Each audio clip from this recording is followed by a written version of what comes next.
Welcome back to Cure for the Common Game. Today, in deck number 941, we're going to talk about the Swarmlord. But before we get into that, these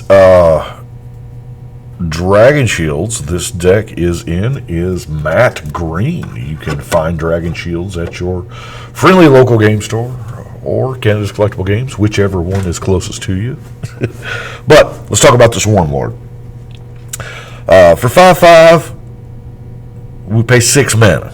Okay. The Swarmlord enters the battlefield with 2 +1/+1 counters on it for each time you've cast your commander from the command zone this game. So, we get something for our commander tax, essentially. Whenever a creature you control with a counter on it dies, draw a card. So, obviously, this is a heavy +1/+1 counter deck.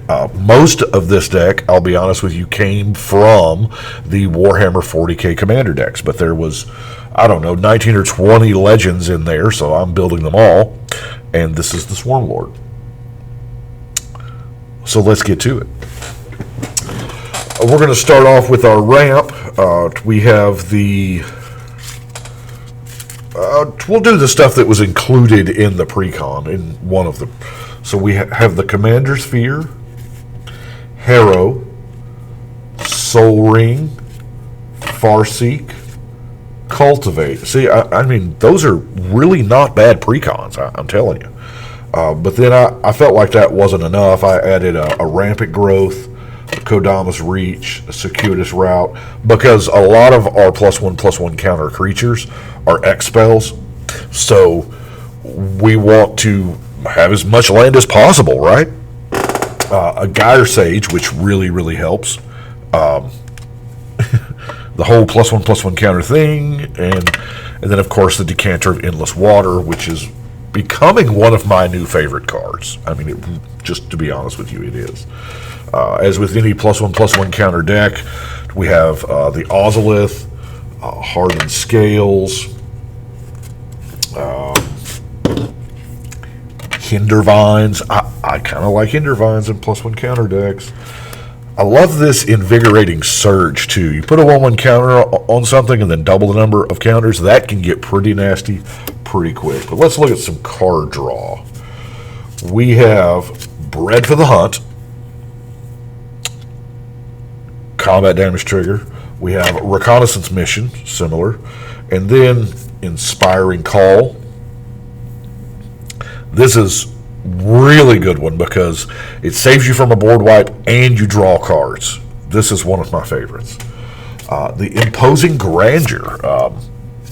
I realize this has nothing to do with a +1/+1 counter deck, but there is red and it's kind of a wheelish type effect. And our commander costs 6, so, if we don't, I'll discard 0 and draw 6 for 5 all day long. Return to the Hot Stepper. It's just a great, I don't even think we have any humans, so we're good. And then the Kami of Celebration. +1/+1 counters on creatures makes them modified, so, yeah. Let's see. Bone Saber, before we get into this mound of creatures, which was also in the deck. I like this. Equip creature attacks, put 4 1/1 counters on it, because that's an attack trigger. That, I really want to see this in what are they, the red-green multiple attack step decks?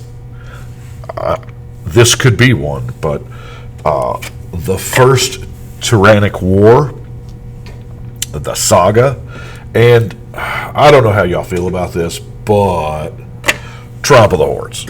I built this deck way before All Will Be One came out. Triumph of the Hordes is a mean old card. I mean, it ends games. That's what it does, and that's what it's supposed to do. So let's look at our creatures. Here again, we're going to do from the pre-con, from the Warhammer 40k pre-con stuff first. Moloch. I love Ravenous. This creature enters the battlefield with X1 counters on it. If X is 5 or more, draw a card. Well, we probably want it to be 5 anyway, right? To have any kind of decent size. But drawing a card? Okay. Tyrannic Guard also has Ravenous with counters on them. You can sack this. Creatures with counters on gain hexproof and indestructible. Another kind of... But that's an on-board trick, Not real surprised there. Malanthrope. Flying, which is always good. Enters the battlefield. Exile target player's graveyard. You get a 1/1 counter on it for each creature. Oh, that's sweet. Bloodlord. Also Ravenous. Pure Strain Gene Stealer. A lot of +1/+1 counter. The Wing Hive Tyrant. Other creatures you control with counter on them have flying and haste. That's a big deal right there, the haste. The Bio Titan. Right? High Respects. Aberrant. This is the biggie, though. Clamovus. I don't know how to pronounce it, but I know this is just a baller card. Each creature you control gets +1/+1 for each +1/+1 counter on it. So, essentially, when you give one of your creatures a +1/+1 counter with this out, it's like giving it +2/+2. That's amazing. I love it. Trigon Prime. The Balphagus. Termagant Swarm. Tervigon. Tyrannid Prime. I mean, it's Simic, so it can't be busted, right? Other creatures you control have evolve? Huh. Hormigaunt Horde. The Ravenous here, man, I'm telling you, drawing those cards when you cast a big creature, because we're paying 6 mana for a 6/6 that draws you a card that landfalls. You can pay 3 to return this from your graveyard to your hand. Okay. A Zoanthrope. Sporocyst. The Ravener. And that is where the 40k stuff stops. I wanted some other things in here, like I wanted an A.S.M.R.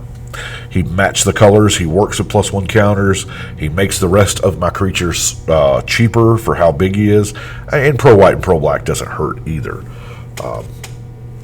Champion of Lambholt. I love mounted up counters on this thing. Can't block creatures you control. That's Krinko is I know. But the Swarmlord doesn't, in my opinion, the Swarmlord doesn't care what swarms with it. It'll swarm with goblins, or at least mine will. Like I said, 40k was not exactly my game. I played years ago Warhammer Fantasy, played several different armies there.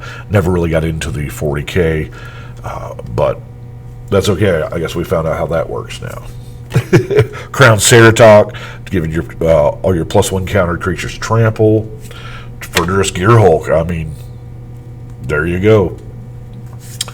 Thrumming Birds, always a nice addition. Nadir Kraken, the Shivan Devastator, that's a heck of a magic card right there, especially for +1 counter decks. Ravenous Slime. And then this one is kind of weird, the Tmeosian of Towering Might. Yeah, you can remove the indestructible counter to put 8 1/1 counters, on your creatures. Hopefully, what we want to do is we want to cast the Tmeosian and proliferate. Now, I don't have a whole lot of proliferating in here. You saw that Thrumming Bird, but yeah. Then we've got some +1/+1 counter adjacent things, The Death's Presence. Creature you control dies, put X 1/1 counters on target creature you control, where X is the power of the creature died. Now, if you have out the Death Presence and the Ozolith, they both trigger on the same trigger, so where do the counters go? Do they go to the other creature, or do they go to the Ozolith? If you said both, you would be correct, because I looked up Arcbound and the Ozolith, and yeah, they go to both places. It's pretty sweet. Herald of the Secret Streams. This is like a win-con card. I mean, you don't just throw the merfolk out there and just let him die. You have your big board or your big creature, and then you just, in my mind, this is a sorcery that says eliminate target player. We have Doublefish, the Deep Glow Skate. Yeah, it's really good. Now, it's just counters on permanents, so we don't get to counters on players does not get affected. And then, you know, the Evolution Sage, Landfall, Proliferate seems pretty good. Since we are in Simic, we do care about +1 counters. The Simic Ascendancy was the right, I mean, just hitting the right flavor. Now, removal-wise, if you'll notice, we don't have a lot of removal. There's 4 cards here. A lot of that's already been covered in the creatures that we've seen. We do have the Rapid Hybridization, because, you know, Green Frog. Ether Eyes if somebody's trying to alpha swing you. A Return to Nature, and sometimes you just have to have an offer that they can't refuse.